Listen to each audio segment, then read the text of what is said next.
How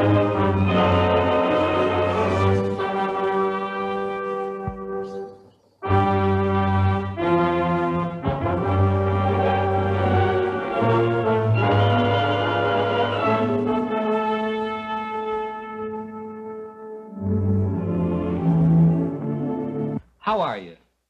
My name is W. Clement Stone. As General Manager of the Napoleon Hill Associates, it is my privilege to introduce you to Napoleon Hill, the author of How to Raise Your Own Salary, Think and Grow Rich, and many other success books. Napoleon Hill had a very humble beginning. He was born in poverty in a log cabin in the mountains of Virginia. However, in the year 1908, at the age of 18, while working his way through college as a reporter, he had the opportunity of interviewing Andrew Carnegie, the great steelmaker, philanthropist, and philosopher. The first interview lasted 3 hours. The next 3 days, Carnegie convinced young Hill that he should devote 20 years of his life to the study of the philosophy of American achievement.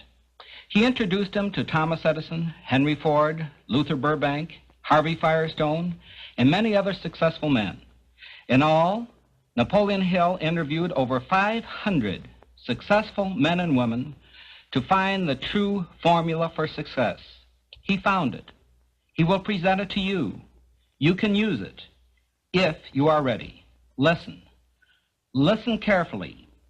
I now share with you Napoleon Hill.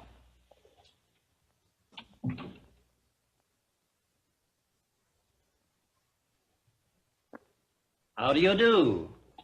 I'm very happy to have this personal visit with you. Won't you be seated, please? I'm happy to be with you for our 5th visit, and our subject is a pleasing personality. Your personality determines whether people are attracted to you or shy away from you. It is the show window in which you display your character to the world, and it is the one thing which distinguishes you from all other human beings. It is your trademark by which people recognize you, and it is the thing which determines your success or failure in selling yourself through life. Therefore, you should see your personality just as others see it, so you may improve it where it needs improvement. Your personality consists of more than 30 different factors, traits, and characteristics. Because of the limit of time I can devote to this visit with you, I can mention only the more important of your traits of personality. But before I begin to describe these traits, I want you to know that every trait which goes into your personality is under your control, and you can improve it so it will be whatever you want it to be. Let us start with the most important trait of your personality, your mental attitude. This is the trait with which you attract people to you and cause them to like you, or repel them and cause them to dislike you. Your mental attitude must be positive if you attract people to you. How do other people know whether your mental attitude is positive or negative, you may ask? Well, the answer is easy. First of all, other people tune in and pick up your mental attitude by telepathy without your saying a word or making a move. But there are other ways they can tell whether your mental attitude is negative or positive. You disclose this information by the tone of your voice, whether it is pleasant or harsh, by the expression on your face, whether it is soft and pleasing or harsh and scowling, by the courtesy and consideration you show other people, or the lack of these. So you see, there is no escape from revealing to others the exact nature of your personality. The next most important trait of your personality consists of your flexibility of your mental attitude or your lack of it. If you have flexibility, you adjust yourself to all the circumstances in your relations with others without losing your composure or allowing yourself to become irritable or angry. Just remember, if you have flexibility of your mental attitude, it will be impossible for anyone to make you angry or to irritate you without your consent or cooperation. Now, this is worth knowing, isn't it? You cannot control the actions of other people which might justify you in becoming irritated by them, but you can control your reaction to all such circumstances by exercising your trait of flexibility. And you will observe that all people in the higher brackets of success have this flexibility, and they do control their reaction to the influences of other people. The third most important trait of a pleasing personality is the ability to control and direct your emotion of enthusiasm. Enthusiasm is one of the means by which you can give forcefulness to your words, but you must be able to turn it on and off at will as definitely as you can turn on and off water at the spigot. Uncontrolled enthusiasm often makes people boresome. It also may open wide the window to one's mind through which other people may enter and influence one in ways he does not wish to be influenced. The fourth most important trait of a pleasing personality is a sincerity of purpose. The person who is not sincere in all relationships with others is soon detected and rejected, because no one is attracted to the person who thus endeavors to deceive others.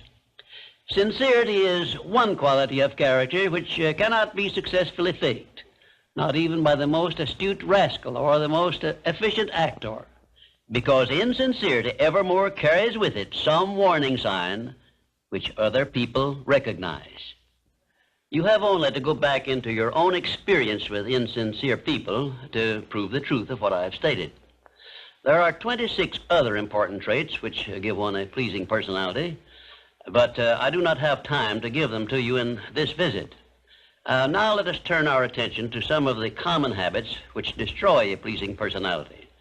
Please check yourself as I describe these negative habits, and you may make discoveries about yourself sufficient to enable you to rebuild your entire personality so it will become a master salesman in your behalf.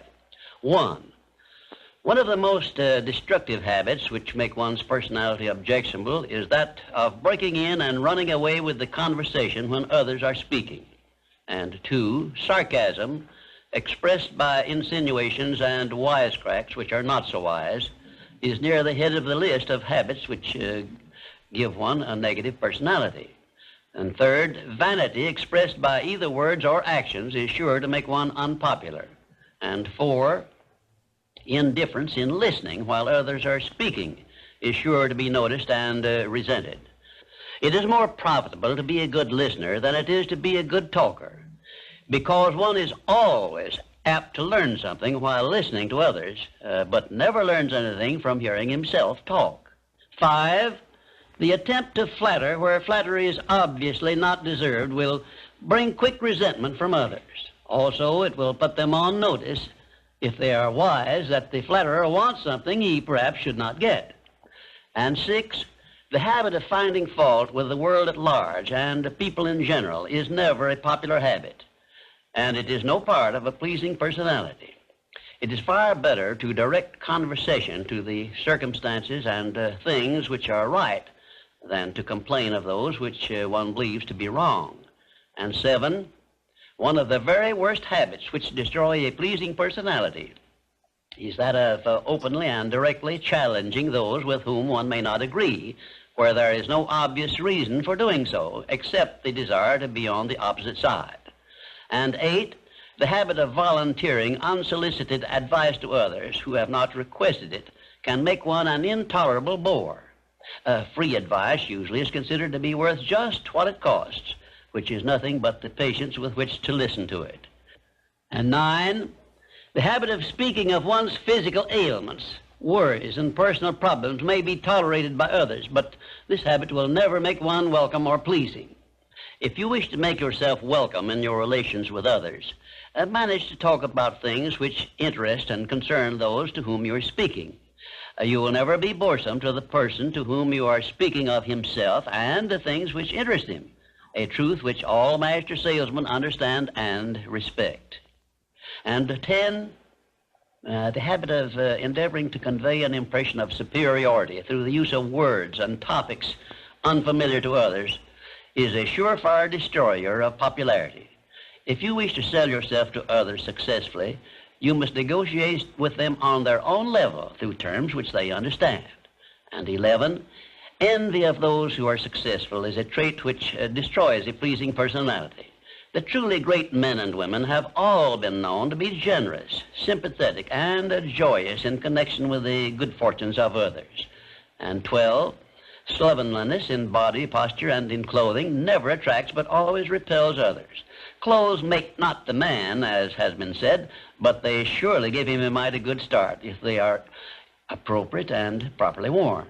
Carelessness in body carriage and posture is immediately traceable to a negative mental attitude. If you are free from these 12 common habits which make one unpopular, you probably have a very pleasing personality. There are 5 other negative habits which make one unpopular, which I have not had the time to mention. Remember this, please.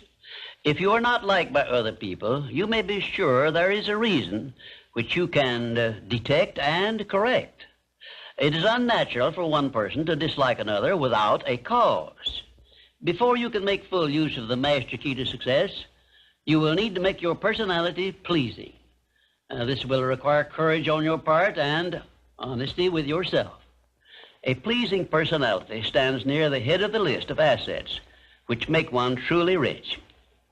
I was impressed with this truth many years ago when I heard Andrew Carnegie say that he paid his right-hand mastermind ally, Charles M. Schwab, $75,000 a year for the services he rendered directly. But he often gave Mr. Schwab a bonus at the end of the year of $1 million for the influence he exerted on his associate workers because of his pleasing personality. You see, therefore, Andrew Carnegie, who has been said to have been the greatest judge of men this nation has ever known, placed a value on a pleasing personality of more than 10 times as much as he valued the personal services of his right-hand man. Perhaps this will give you a clue that may help you up the market value of your personality. And now, until we meet again, may I wish you health, wealth, and peace of mind.